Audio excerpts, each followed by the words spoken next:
कि लोग चलते चलते उनको ये कहते थे कि इंशाल्लाह अगले बारी को आप आमदार होंगे। कहीं ना कहीं इम्तियाज जलील के जहन में ये बात घूम रही थी कि मेरी जगह कोई ये लोग न ले ले, इसलिए इनको किस तरह बाहर किया जा सकता है। तो उन्होंने राइट टाइम का इंतजार किया और जिस वक्त इंसाफ देने की बात आई तो सारे कारपोरेटर के टिकट जो है उन्होंने काट दिया। उन्होंने जो 3-4 कारपोरेटर को दिए उसके अंदर हाजी साहब को भी अपना झगड़ा लड़ना पड़ा, उसके बाद में अय्यूब जागीरदार साहब को भी अपनी इंसाफ की लड़ाई लड़ना पड़ी, उसके बाद में सलीम सहारा को भी कहीं से लग्गा लगाना पड़ा, फिरोज खान को भी हैदराबाद से लग्गा लगाना पड़ा। ये 4 लोगों के टिकट हुए, बाकी पूरे कारपोरेटर के टिकट जो है उन्होंने काट दिए। इनको कहीं ना कहीं खतरा है कि इनकी मकबूलियत से ये लोग ज्यादा काम कर रहे हैं और इनको जो है आगे खतरा होने लायक होने वाला है। जिसने पार्टी के खिलाफ काम किया उसको भी टिकट दिया गया। ऐसे कई लोग हैं जिन्होंने मजलिस इत्तेहादुल मुस्लिमीन को हर वक्त नुकसान पहुंचाने का काम किया, लेकिन आज उनको डायरेक्ट पैराशूट से इसलिए लैंडिंग करवाई गई है। उनके फर्जन ऑटोमेटिक जो तो प्रकट हुए अभी इलेक्शन पीरियड के अंदर, और उन्होंने प्रकट होने के बाद में ऐसे बड़े बड़े बंगलों के अंदर गए जहां पर काफी तादाद में जो तो काफी मात्रा में ये बंडल होते हैं। उनसे जाके उन्होंने बात की, खासतौर के ऊपर बात करने के बाद में खास तौर पे डील हुई और वो सारी बातें बाहर आई हुई है। इंशाल्लाह वो सबूत के साथ में भी इनको देंगे हम लोग कि कितने रुपए में के अंदर ये टिकट बेचे गए। और इम्तियाज जलील साहब की ये दादागिरी नहीं बल्कि ये डिक्टेटरशिप है, जिन्होंने अपने हिसाब किताब नहीं देते कि जिस जिले में वो रहते हैं वहां से एक सीट चुनकर नहीं आई। नगर परिषद के अंदर यहाँ पर हमारा खाता नहीं खुला, आपने उसका जवाब नहीं दिया और दूसरों के ऊपर इल्जामात लगाने के लिए बैठ गए। तो कहीं ना कहीं अपनी गलतियों को छुपाने के लिए ये ऐसे षड्यंत्र जो उन्होंने यहाँ पे रचा है। आप लोगों की नाराजगी और आपसे कुछ दिन पहले फारूक सादी ने भी राजीनामा दिया है, उन्होंने भी कुछ इम्तियाज जलील के ऊपर आरोप लगाया। मैंने अभी यही कहा कि पार्टी के अंदर डिक्टेटरशिप चला रही है। महाराष्ट्र सदर बोल के उन्होंने पोस्ट लिए है, तो क्या जरूरत थी इनको यहाँ से उछल कूद करते हुए बॉम्बे में जाते। बॉम्बे में गए, वहाँ पर बैठ गए कुर्सी लगाकर, फारूक सादी को साइड में कर दिया और अपना इंटरव्यू ले रहे हैं बड़ी शान से। क्या जरूरत थी? आप अपने शहर में देखिए, आपने जहाँ से सीट नहीं लाए, आप उसका जायजा लीजिए कि आपने यहाँ से एक सीट का खाता नहीं खुलवाया है। आप क्यों, क्या वजह है कि आप जो है जहाँ रहते हैं वहाँ पे आप फेल हो रहे हैं। वो तो कारपोरेटरों का और यहाँ की आवाम का मैं शुक्रिया अदा करूंगा, और यहाँ के हमारे कार्यकर्ताओं का, पदाधिकारियों का, तो दिन और रात मेहनत करके आवाम के बीच में रहते हैं, इसलिए यहाँ पे मजलिस फूल और फल रही है, वरना इनका तो कोई रोल नहीं है उसके अंदर बहुत बड़ा। क्या मैसेज देना चाहेंगे असदुद्दीन ओवैसी साहब? देखिए, हमारा मैसेज क्लियर है कि इम्तियाज जलील साहब को हटाओ और मजलिस को बचाओ, और यहाँ के इलेक्शन से जो है तो महाराष्ट्र सदर की हैसियत से उनको जो है तो राजीनामा देना चाहिए। औरंगाबाद के इलेक्शन से उनको बाहर करना चाहिए। डायरेक्ट असद साहब ने वहाँ के किसी एमएलए को या किसी जिम्मेदार को यहाँ का जिम्मेदार बना के उसके मातहत जो है तो ये इलेक्शन लड़वाना चाहिए। ये हमारी डिमांड है। एक मिनट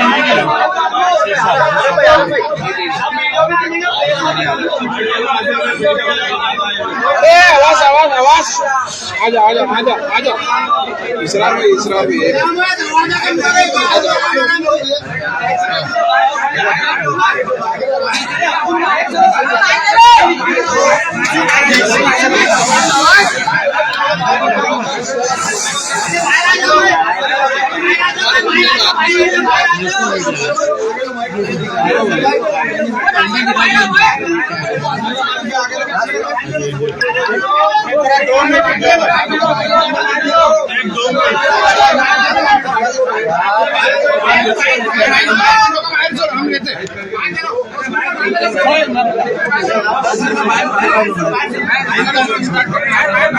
बाहर लेंगे।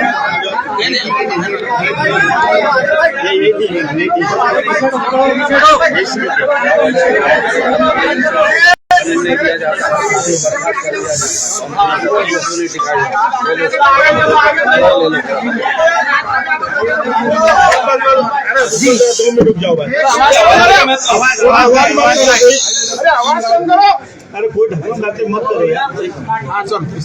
आपने एमआईएम की जो प्रदेश अध्यक्ष थे उनकी फोटो जलाई है, क्या है सारा मामला? देखिए, ये इसलिए है कि इम्तियाज जलील साहब समझ रहे कि बिल्ली की तरह आंख बनकर दूध पिएंगे और कोई देखेगा नहीं। यहाँ की हुई धांधलियाँ, यहाँ पे टिकट बंटवारे के अंदर नाइंसाफियाँ, इसके खिलाफ हम लोग जो है तो उनके खिलाफ में आंदोलन कर रहे हैं। और मैं समझता हूँ कि इम्तियाज जलील साहब जो चाले चलते हैं पार्टी में रह के, दूसरों को बड़ी इत्तेहाद की दुहाई देते हैं, लेकिन वो इलेक्शन एन आने के मौके पर पूरे महाराष्ट्र की बॉडियां बर्खास्त करते हैं। यहाँ पर टिकट बंटवारे के अंदर किसी को शामिल नहीं करते हैं। बड़ी बड़ी पार्टियों के अंदर जो है तो एक कोर कमेटी बनती है, वो डिसाइड करती है, लेकिन यहाँ पर एक बाप और बेटे की कोर कमेटी बनी है, वो डिसाइड कर रही है कि किसको टिकट दिया जाएगा और किसको टिकट नहीं दिया जाएगा। जी, उनका तो ये दावा था कि असदुद्दीन ओवैसी पूरा टिकट के बंटवारे का कर रहे हैं। देखिए, ये 100% बात इसलिए गलत है कि असदुद्दीन ओवैसी साहब नेशनल प्रेसिडेंट है और नेशनल प्रेसिडेंट को नहीं पता होता है कि कौन सी गली के अंदर कौन सा कार्यकर्ता कितना सक्षम है और वो कितना मजबूत है। ये यहाँ की लोकल लीडरशिप को मालूम होता है कि भाई कौन सा कार्यकर्ता कितने साल से हमारे साथ में जुड़ा हुआ है और जो है तो ये काम करने के लायक है। उन्होंने क्या पहचानते हैं उसामा के काम को, उन्होंने क्या पहचानेंगे दूसरे जो पैराशूट लैंडिंग करवाई गई है टिकट के अंदर। हमारी पार्टी समीर राजूरकर के फ़ोन के ऊपर चल रही है, हमारी पार्टी विनोद पाटिल के फ़ोन पे चल रही है, हमारी पार्टी कमिश्नर के फ़ोन पे चल रही है, हमारी पार्टी जितेंद्र आव्हाड के फ़ोन पे चल रही है। ये क्या टिकट बांटने के लिए उनके फ़ोन आ रहे हैं और हमारे ईमानदार, हमारे वफादार कारपोरेटर हो या कार्यकर्ता हो, उनको जो है तो बाजू करके जो है तो यहाँ पे टिकट का बंटवारा किया जा रहा है। जी, कहीं ना कहीं जितने भी पुरानी पार्षद थे उनका टिकट कट करके नए लोगों को मौका दिया गया है। किस लिए? और ये इल्ज़ाम लगा के उन्होंने गद्दारी की, आप साबित नहीं कर सकते। ये आवाम का फैसला है और आवाम खुद इसकी गवाही देगी कि ये लोगों ने कितनी ईमानदारी से बॉडी बर्खास्त होने के बाद लगातार 6 साल से आज ग्राउंड के ऊपर काम कर रहे हैं। आज ये मेरा ऑफिस देखिए आप, यहाँ पर 2 से 3 लोग काम करते हैं। ऑफिस कम से कम 12 घंटे जो तो खुला रहता है, तो कौन गद्दारी करेगा? हम लोग तो आवाम के साथ वफादारी कर रहे हैं। इनको अगर ये गद्दारी लग रही है तो फिर गद्दारी ही सही। हम जी, आपने ये भी इल्ज़ाम लगाया है कि पैसे देकर टिकट दिए गए हैं। यकीनन हमारे पास में जिन लोगों ने लिए उनकी मजबूरियां हैं कि वो बोल नहीं सकते कि उनको टिकट चाहिए था, लेकिन कहीं ना कहीं से जो तो बात नजर खुल जाती है। जब इनको हमारी गद्दारियों को पता चल रहा है तो हमको इनके पैसे लेके कहाँ से टिकट दिए जा रहे हैं वो कैसा पता नहीं चलेगा?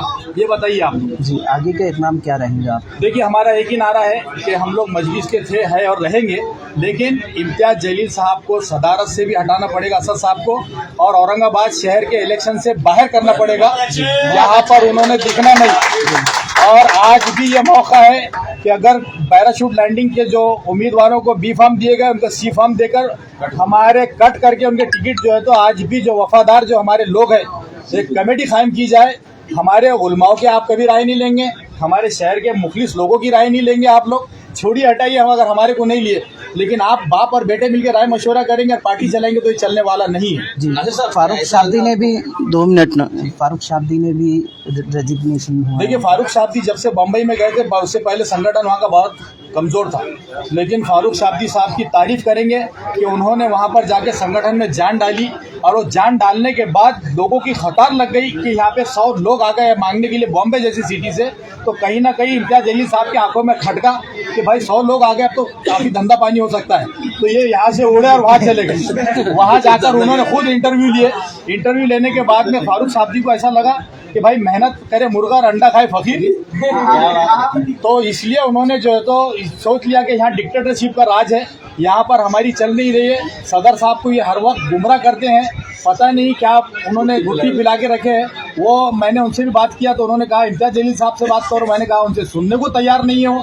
तो आज हमको मजबूरन जो है तो ये कदम उठाना पड़ा, वरना हम कट्टर मजलिसी थे, है और रहेंगे। और अभी सीधा दूसरे इल्जाम लगाया पैसों का, अभी आपने सीधा इल्जाम लगाया। जिस तरह उन्होंने हमारे पर गद्दारी का इल्जाम लगाया, उसी तरह हमने जो है तो उन लोगों से पूछकर जिन्होंने पैसे दिए उन्होंने तो इल्जाम लगाया, लेकिन जिन लोगों ने टिकट के लिए पैसे दिए उन्होंने आके हमको बोला कि भाई हमने ये फ्री में टिकट नहीं लिए, पैराशूट से हम ऐसे ही नहीं उतरे। जिन लोगों ने 11 साल मजलिस को गाली दी, जिन लोगों ने मजलिस के खिलाफ काम किया, जिन लोगों ने 11 साल में मजलिस का स्टेज कभी शेयर नहीं किया, वो लोग आज मजलिस के उम्मीदवार और जो मजलिस के लिए वफादार है, दिन और रात मेहनत करते हैं, लोगों की आवाम की खिदमत करते हैं, डेवलपमेंट के काम करते हैं, वो सारे के सारे बाहर हो गए। तो ये डिक्टेटरशिप इनकी नहीं चली। जी, तो क्या अभी आप कोई दूसरी पार्टी में प्रवेश करेंगे? आप नहीं, वो हमारा, हमने आपको पहले बोले, मैंने आपको नारा दिया कि हम मजलिस के थे, हैं, रहेंगे, लेकिन इम्तियाज जलील हटाओ, उनकी जो तो सदारत को छीनो और इस शहर के इलेक्शन से उनको बाहर करो, ये हमारा नारा। आप ऐसे बोल रहे हैं, लेकिन आप दूसरी तरफ ये भी बता रहे हैं कि असदुद्दीन ओवैसी ने बताया है कि इम्तियाज जलील जैसा कह रहे हैं वैसा करो। इम्तियाज जलील साहब से बात करो बोले। हमने उनसे कहा कि इम्तियाज जलील साहब से हमने कई मरतबा बात करने की कोशिश की, लेकिन वो बात नहीं करते। हमारे जैसे जिम्मेदारों के फ़ोन भी उठाना उनको जान पे आता है और वो कभी यहाँ बैठ रहे कभी वहाँ बैठ रहे, खुल के बात नहीं हो रही। टिकट बंटवारे में कोई राय मशवरा नहीं हुआ, बाप बेटे ने फैसला किया और वो थोप दिया गया, ये हमारे को कबूल नहीं है। जी, तो क्या आप अपक्ष उम्मीदवार ही लेंगे आप लोग? देखिए, अभी इसके अंदर हमारे जितने भी मुखलिस जो लोगों हकदार थे मजलिस के, जिनको टिकट दिए गए, उनके लिए काम करेंगे, और जो मजलिस में बाहर से एकदम अचानक प्रकट हुए हैं उनको गिराएंगे, और जो लोग अपक्ष के फॉर्म भरे, जो कट्टर मजलिस या कल भी का मजलिस में आ सकते हैं, तो हम उनके लिए जिताने के लिए पूरी जी जान से कोशिश करेंगे। जी, तो आप लोग जो एक्स नगर सेवक थे तो वो भी लड़ रहे हैं आजाद उम्मीदवार? देखिए, उसके अंदर से मैंने पहले नहीं लड़ने का फैसला किया था। मैंने सोचा था कि मैं पार्टी के लिए दिन और रात जो तो जी जान से मेहनत करूंगा ज्यादा सीट जिताने के लिए। उसके बाद में हमारे और 2-3 कारपोरेटर है, लेकिन 8 से 9 कारपोरेटर हमारे लड़ना चाह रहे थे क्योंकि उनका ग्राउंड वर्क भी बहुत बेहतरीन था, लेकिन उनको भी इसलिए खत्म किया गया। कहीं ना कहीं इम्तियाज जलील साहब के बात में ये एक जहन में बात है कि जिस वक्त मेरे को एमएलए का टिकट मिला, इन्होंने किसी और को कमिटमेंट दिया था, लेकिन ये मेरा टिकट बैरिस्टर असदुद्दीन अवैसी साहब ने फाइनल किया। उस दिन से उन्होंने मेरे को दांत में पकड़ा था। उन्होंने यहाँ तक नहीं हरकत की, बल्कि मेरा वार्ड कमिश्नर को बोल के 4 टुकड़ों के अंदर जो तोड़वाया गया, ये इम्तियाज जलील साहब ने करवाया। Thank you. नासिर भाई आगे बढ़ो।